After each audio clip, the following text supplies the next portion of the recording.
Em nome do Pai, do Filho e do Espírito Santo. Amém. A questão 162 pergunta: como é constituída a Igreja de Jesus Cristo? A Igreja de Jesus Cristo é constituída como uma sociedade verdadeira e perfeita. E nela, como numa pessoa moral, podemos distinguir um corpo e uma alma. Isso aqui é muito interessante porque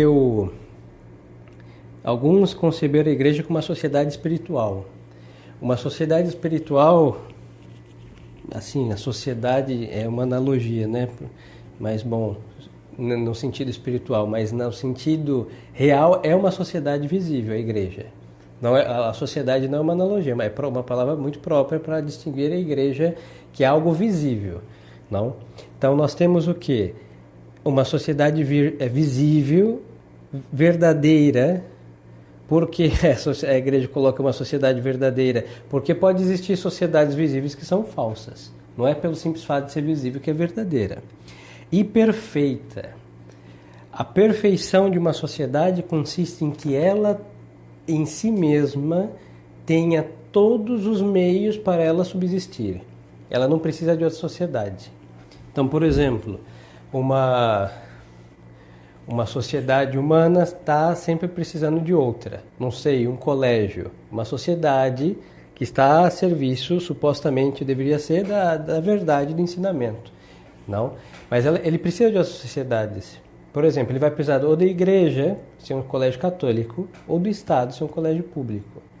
Aí vão falar um colégio laico. Sim, mas só que aqueles membros também estão destinados a uma sociedade que não é o colégio em si, porque o colégio em si não encerra uma sociedade perfeita em que todos os alunos serão para sempre alunos da escola e a escola será o fim da sociedade humana. Não, então ele tem uma imperfeição. Mas então a igreja não. A igreja como sociedade é uma sociedade visível, ou seja, não é uma coisa mística que somente uns alumbrados enxergariam, almas pias, não é isso. É uma sociedade é visível, qualquer um, pelas unidades, santidade, catolicidade e apostolicidade, que são as 4 notas que fazem a igreja ser reconhecível por qualquer um. E é perfeita porque ela encerra em si todas as coisas para a sua perfeição. Por isso a igreja não precisa do Estado. O Estado precisa da igreja. Porque a igreja é a alma, como o corpo não tem o corpo, a alma, então a igreja para o Estado é como a alma para o corpo. Mas se o Estado, separou-se da sua alma, a igreja não precisa do Estado, não?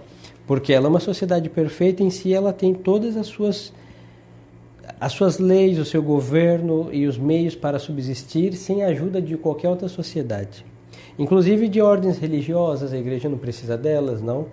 As ordens religiosas precisam da igreja, mas a igreja não precisa, para ser perfeita, dos franciscanos, não precisa dos dominicanos, não precisa de nenhuma fraternidade, nenhuma congregação, não precisa. Por quê? Porque a igreja é perfeitíssima desde sempre. E desde sempre, ela não tinha essas sociedades. Então, no século I não existiam dominicanos. E a igreja já era uma sociedade visível e uma sociedade perfeita, desde o momento que Nosso Senhor instituiu. Então, essas sociedades religiosas não são necessárias para a perfeição da igreja. Por isso, um católico perfeito é um católico apostólico romano. Se nós colocamos outro rótulo, nós estamos fazendo com que a nossa perfeição católica consista em qualquer outra sociedade que é uma sociedade imperfeita que precisa viver à sombra da igreja. Por isso, quando se pergunta a nossa religião, ninguém vai dizer que é franciscano, que é, não sei, fraternidade, que é não sei o quê, porque isso não é a nossa religião. E se alguém fizesse destas sociedades a sua religião, não seria católico. Agora, essas sociedades, para subsistir e para serem católicas, devem estar dentro da igreja. E se elas estiverem fora da igreja, elas não seriam católicas. Então, agora a igreja ela é um corpo místico, verdade, mas ela é uma sociedade, ademais de um corpo místico, ela é uma sociedade visível, e ela tem em si todos os meios para a sua subsistência, para a sua perfeição, e não precisa de ninguém e de nenhuma outra sociedade para ser perfeita, não precisa. Agora, nessa sociedade, nós temos o quê? A comparação com o corpo, né? Uma pessoa moral, né? Podemos distinguir um corpo e uma alma. Aí, em que consiste a alma da igreja? Pergunta a questão 163.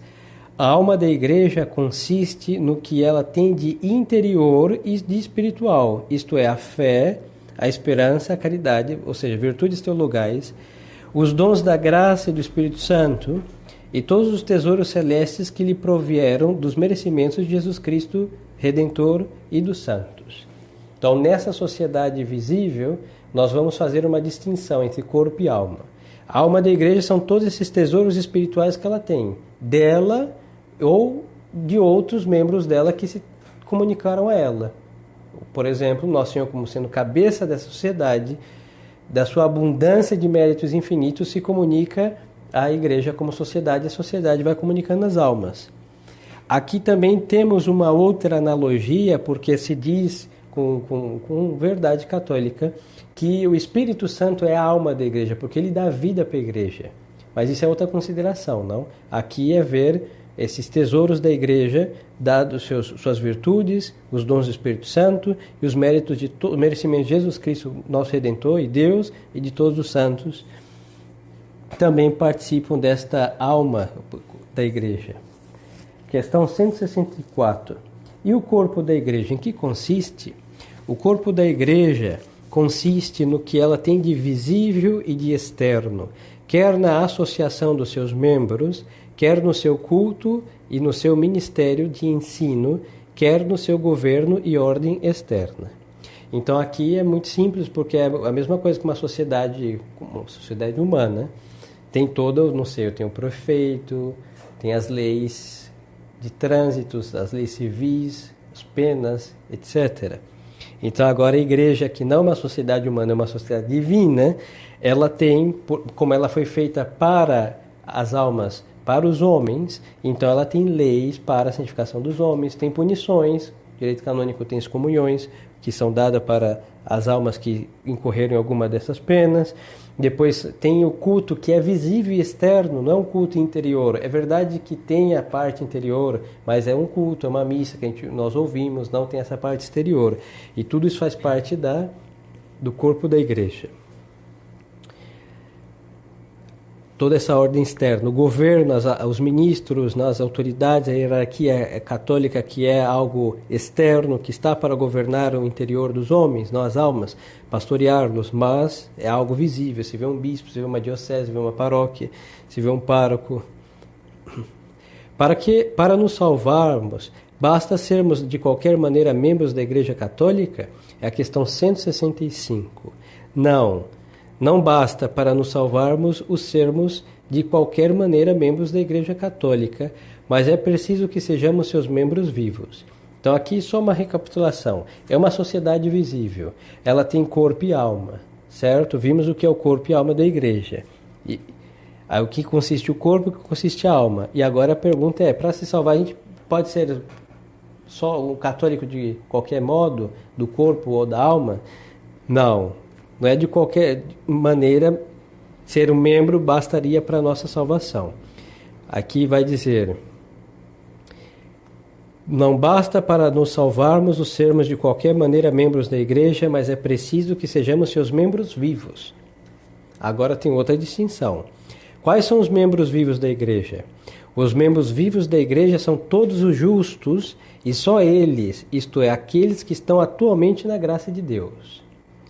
Aí vai falar assim: e quais são nela os membros mortos? 167. Questão 167. Membros mortos da igreja são os fiéis que estão em pecado mortal.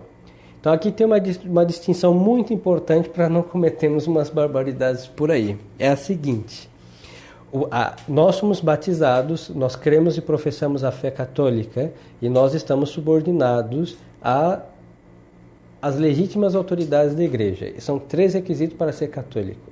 Se nós nos abstemos das autoridades é porque elas não são católicas. Não é porque nós somos anarquistas e nos lutamos contra a autoridade católica, porque isso não seria católico, isso não é católico, certo? Então vamos lá. Estas almas nesse estado, elas precisam, para estarem unidas com vida da alma, da graça santificante. Agora, se por uma desgraça a alma comete um só pecado mortal, ela é um membro morto, mas ela é um membro, hein? mas morto. Lhes dou um exemplo. Imagine que tenho, sei lá, diabetes e bato o dedo do pé e aí, por alguma razão, começa a gangrenar o meu dedo. Ele está unido ao meu pé. Meu pé está unido à perna e a perna aos demais membros. Mas tem algo que impede a irrigação e aquele membro começa a apodrecer. Isso é o estado da alma em pecado mortal. Agora, tem membros mortos que são amputados do corpo da igreja. Que aí só são aqueles, isso temos que escrever no espelho, que pecam contra a virtude da fé. Porque assim, se alguém peca contra a virtude da fé, ou é fulminado por uma excomunhão, este membro não é só morto, mas ele é cortado da igreja. Entendeu? Então a alma que está em pecado mortal contra qualquer virtude moral, ela está morta, mas está unida, como aquele dedo gangrenado. Agora, de um momento quando ela se confessa, não com os requisitos, e aí o que acontece? A graça flui e chega até ela a irrigação do sangue de Nosso Senhor, e ela deixava de ser um membro morto, porque está sem a vida da alma, que é a graça de Deus, e agora tudo flui e ela é um membro vivo. Agora, um excomungado, ele é um membro que a igreja o cortou, porque ele o mereceu pela sua infração. Agora, qualquer pecado contra a fé sem a pena de excomunhão, que isso é outra coisa, uma coisa é a pena de excomunhão e outra coisa é o pecado contra a fé, o simples pecado pelo fato consumado, o pecado contra a fé nos corta da igreja automaticamente. Então, por exemplo, se qualquer pessoa batizada vá e beija um Buda, ele cometeu o pecado de idolatria. Ele venerou um falso ser que é tido por, sei lá, cada um tem ele por uma coisa. Por um Deus, por um exemplo, por um mestre, por qualquer coisa. Mas é um ser totalmente alheio a nosso Senhor Jesus Cristo. Comete um pecado de idolatria. Ou se alguém vai, não sei, aos pés de Shiva, lá na Índia, e lhe deixa uma oferenda. Está cultuando, e ao cultuar um falso Deus é um ato de adoração. E aí, mas ele não existe. Claro, ele não existe. Mas esse ato de devoção existe. É um ato religioso dado por uma falsa divindade. Então, por aquele simples fato, ele é fuzilado, fulminado por uma foice que o corta do membro. Ah, mas depois, não sei, fingiu. Não importa. Nós não podemos fingir ser idólatras. Não? Então, isso é muito interessante, porque hoje se confunde o ser membro morto por estar em pecado mortal, por pecados contra qualquer virtude moral, com o fato de ser membro morto por ter pecado contra a fé. E outros confundem os pecados contra a fé e a pena de excomunhão. Tem pecados contra a fé que, ademais do pecado, tem a sentença de excomunhão. Aí os senhores poderiam perguntar, mas padre, se o pecado contra a fé, ele já nos corta da igreja como membros, por que eu preciso da pena de excomunhão? Poderiam perguntar, mas o padre tinha proibido de perguntar. Pois então, vamos lá, já vamos prever essa pergunta e vamos responder. Porque tem pecado, todo pecado é gravíssimo. Todo. Aí tem os pecados que são menos graves, são chamados veniais.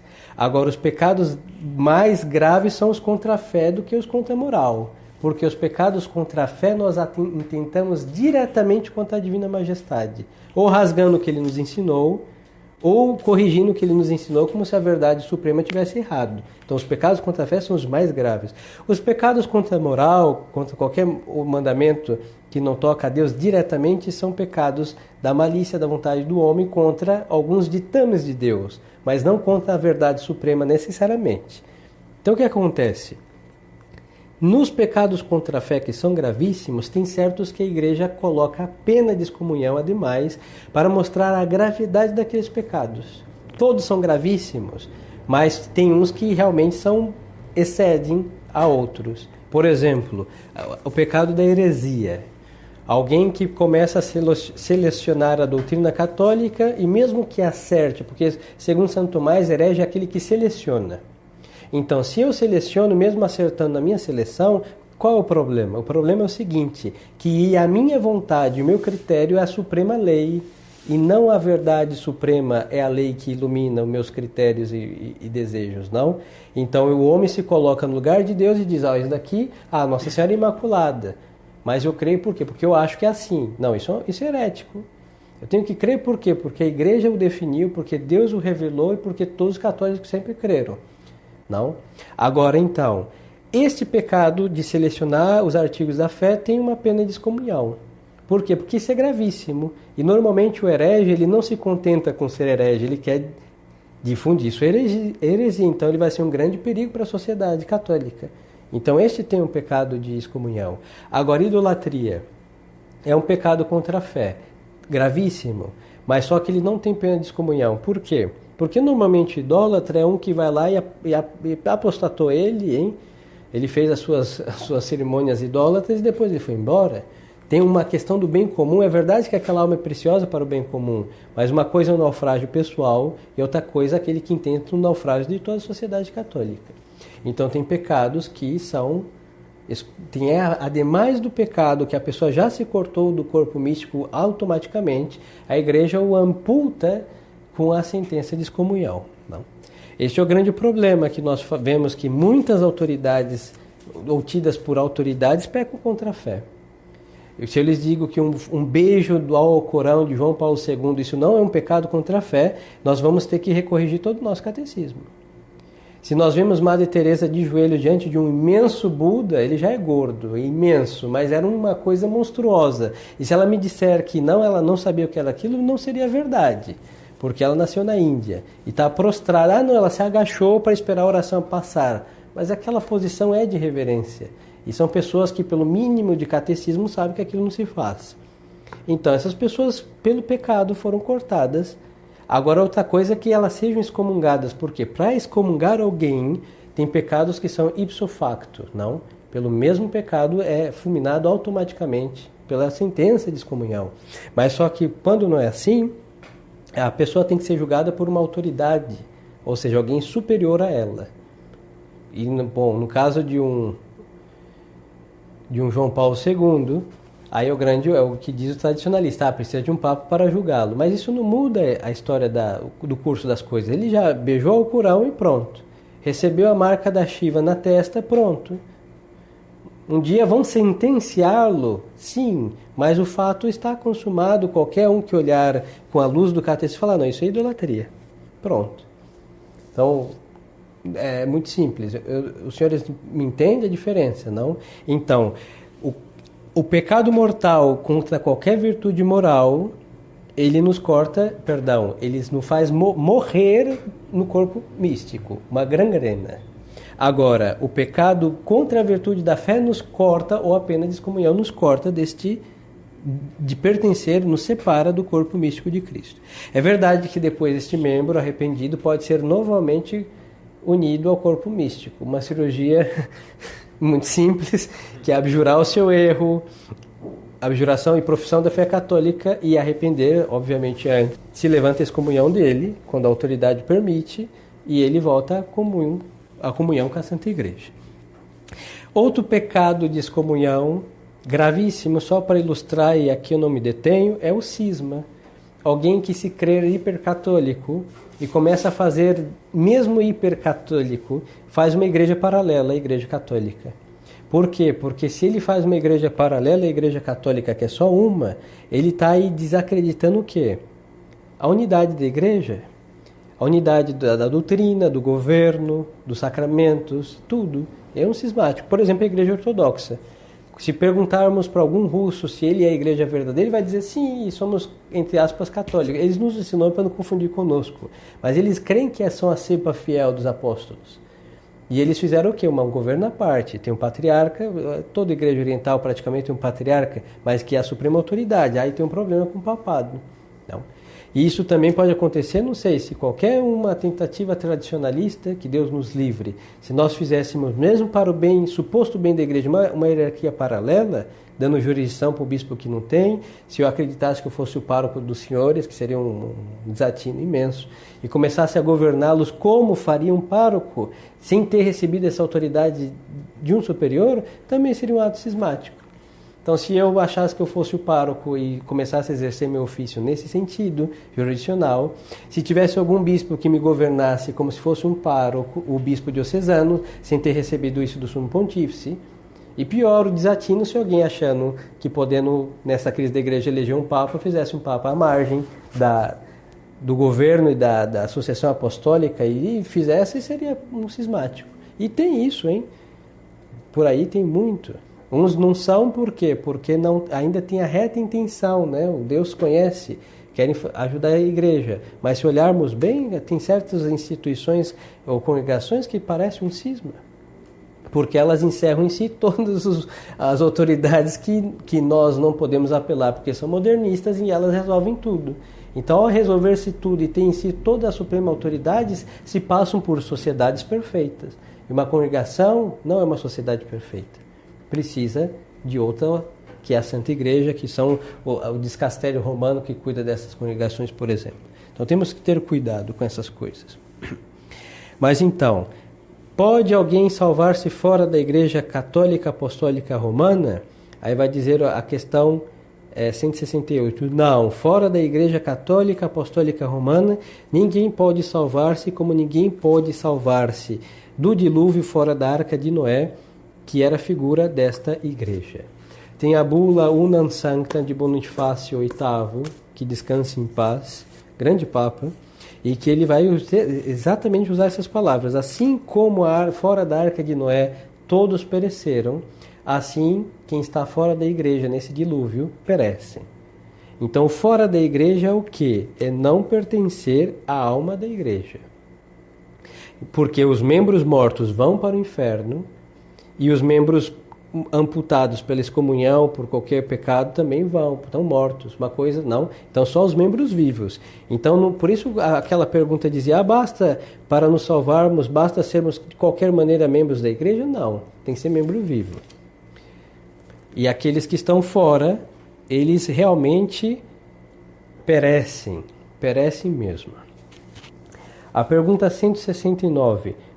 Como então se salvaram os antigos patriarcas, os profetas e todos os outros justos do Antigo Testamento? Todos os justos do Antigo Testamento se salvaram em virtude da fé que tinham no Cristo que havia de vir e por meio da fé, né, eles já pertenciam espiritualmente a esta igreja. Então é assim, Moisés, Jacó, Daniel, Jeremias e todos os patriarcas, profetas do Antigo Testamento, eles tiveram a verdadeira revelação de Nosso Senhor. Mas era o que? A esperança no Messias, e aí tinha uma sociedade visível, a igreja de Moisés. A igreja patriarcal não é tão visível, porque tem uns sacrifícios, tem algumas coisas que constituem uma religião, não, uma igreja, mas só que aquilo foi aperfeiçoado por Moisés quando tem a revelação no Êxodo. Deus determina o culto, as leis, então fica tudo muito organizado. Os patriarcas, mais ou menos. Mas é algo sério também, não? Mas muito mais claro, notório com Moisés. E aquela sociedade visível, ela vai passando todo o Antigo Testamento até chegar em Nosso Senhor. Quando chega em Nosso Senhor, aquelas autoridades não aceitam Nosso Senhor. Mas só que o povo daquela sociedade depende. O do Antigo Testamento, séculos antes de Nosso Senhor, o desejaram. Então estão conectados a Cristo pela esperança e pela fé. E pela caridade também. Agora, aqueles que o rejeitaram são desconectados de Cristo. Assim como o pecado mortal nos desconecta de Nosso Senhor. Mas aí qual o problema? O problema é o seguinte, que aquela sociedade como tal trai a fé e a esperança no Messias. Por isso a sinagoga é reprovada como tal.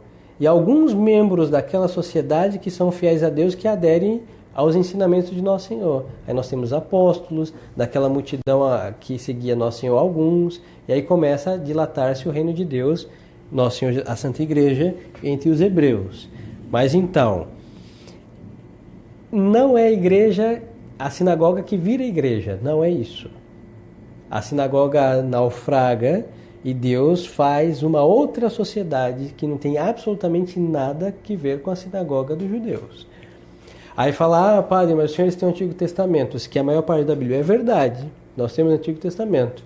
Por quê? Porque no Antigo Testamento está o que? A promessa do Messias. E é impossível entender o Novo Testamento se eu não tiver o Antigo.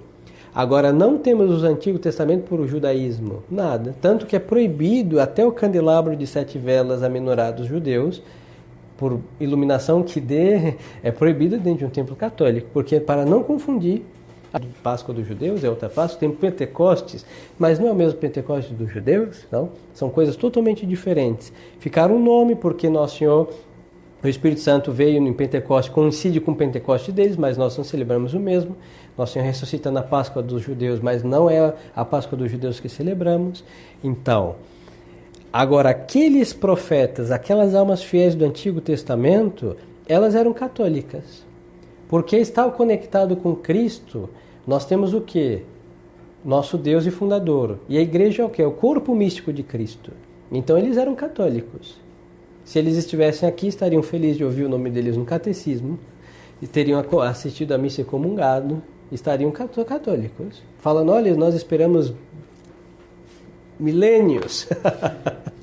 E os senhores já o têm, eu tenho que esperar a sua segunda vinda, não? Bom, nós não estaremos aqui, espero. Mas se encaixaria perfeitamente as expectativas deles com o que Nosso Senhor realmente fez e apareceu e disse. Agora, tem uma pergunta que é muito polêmica, que é a 170. Mas quem se encontrasse sem culpa sua fora da igreja poderia salvar-se? Aí eu vou ler o catecismo e vamos explicar, e eu creio que por aqui paramos. Quem, encontrando-se sem culpa sua, quer dizer, em boa fé, fora da igreja, tivesse recebido o batismo ou tivesse desejo, ao menos implícito, de o receber, e além disso procurasse sinceramente a verdade e cumprisse a vontade de Deus o melhor que pudesse, ainda que separado do corpo da igreja, estaria unido à alma dela, portanto, no caminho da salvação. Vamos ter cuidado com essa resposta. Por quê? Porque hoje nós vivemos em tempos de ecumenismo, em que todo mundo é muito lindo, agradável, bonzinho, e é mais ou menos assim uma religião universal que todos se abraçam, se beijam, assis. Não? Qual o problema? Essa resposta está errada? Não, não está errada, mas ela é muito mal interpretada. Por quê? Porque mesmo na tradição católica, poderiam dizer assim, tem um budista lá no Tibete, que ele acorda todas as 3 da manhã, faz 5 horas de meditação, come 2 colheres de arroz, mantém as lamparinas do Buda acesa com óleo que ele, destila da frente dele milagrosamente, fica sem tomar banho, não, espreme os tecidos laranja, aí sai o óleo do corpo para manter a lamparina do Buda, mas ele diz assim, olha, seu fulano, eu não sei se você é o Deus verdadeiro, mas eu queria adorar o Deus de verdade, e ele se salvaria. Isso não é suficiente. Por quê? Porque ele está em idolatria. Porque se nós entendemos mal essa pergunta, todo mundo se salva. Aí não tem sentido Deus ter estabelecido uma igreja católica fora da qual não existe nenhuma salvação. Então, o que acontece? Santo Tomás ensina que uma alma dessa, imagine um monge budista que está lá se espremendo para tirar óleo da sua testa para manter a lamparina. Ele acorda para a vida e fala, meu Deus não pode ser um monte de gesso. Deus não pode ser um monte de ouro fundido. Deus não pode ser isso. Agora eu quero te conhecer, Senhor. Eu não sei nem quem é o Senhor, onde o Senhor está, se o Senhor alguma vez se manifestou, não sei, mas ele tem um clique na cabeça e fala, não, isso daqui não pode ser a verdade. Então Santo Tomás ensina que uma alma dessa, que busca Deus Nosso Senhor faz de tudo para que ela o conheça. Até um anjo do céu aparece para dizer, olha menino, apaga essa lamparina. Para de fazer essas bobagens. O Deus verdadeiro se chama Jesus Cristo e Ele não quer que você se esprema desse jeito para manter essa luz. Ele vai depois dar um óleo de soja ou alguma garrafa de azeite para manter a lamparina dele acesa. Mas não é assim que funciona. Por quê? Porque Deus não deixa que uma pessoa que o busca com sinceridade não o encontre. Então, em definitiva, fora da igreja a salvação, nenhuma. Mas aqueles que fora dela buscam a Deus, Deus Nosso Senhor usa de meios ordinários e extraordinários para que, conhecendo-o, se une a essa igreja. Aí nós temos a união da igreja pela fé. A primeira coisa que a igreja dá para um catecúmeno é a fé. O que pede a igreja de Deus? A fé. Bom, está unido à fé católica.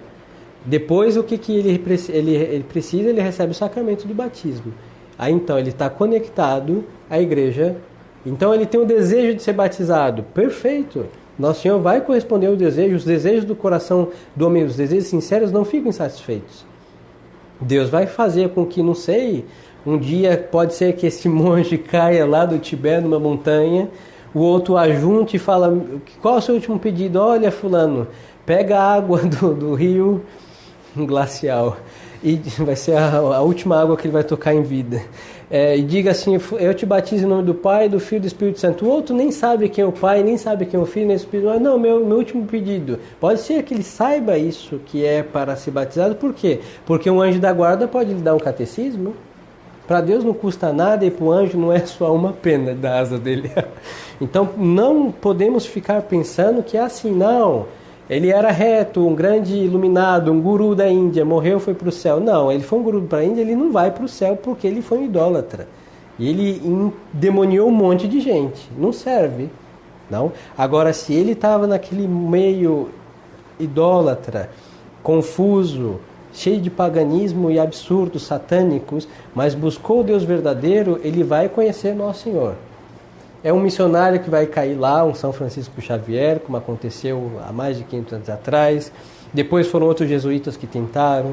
Ou Deus Nosso Senhor pode fazer um milagre, uma iluminação mística, inclusive, aparecer e falar, olha, eu sou o Deus que você procura, porque não existe outro fora de mim. Nosso Senhor pode fazer isso. Agora, nós não podemos tampouco limitar as ações divinas que Ele vai fazer só pelo pregador. Não. Mas o que Deus fizer, o que Deus quer fazer, que é a salvação da alma e o sujeito busca, ele vai encontrá-la. E aí ele vai ter que ser conectado à igreja, porque fora da igreja ele não pode se salvar. Então temos que ter muito cuidado com isso daqui.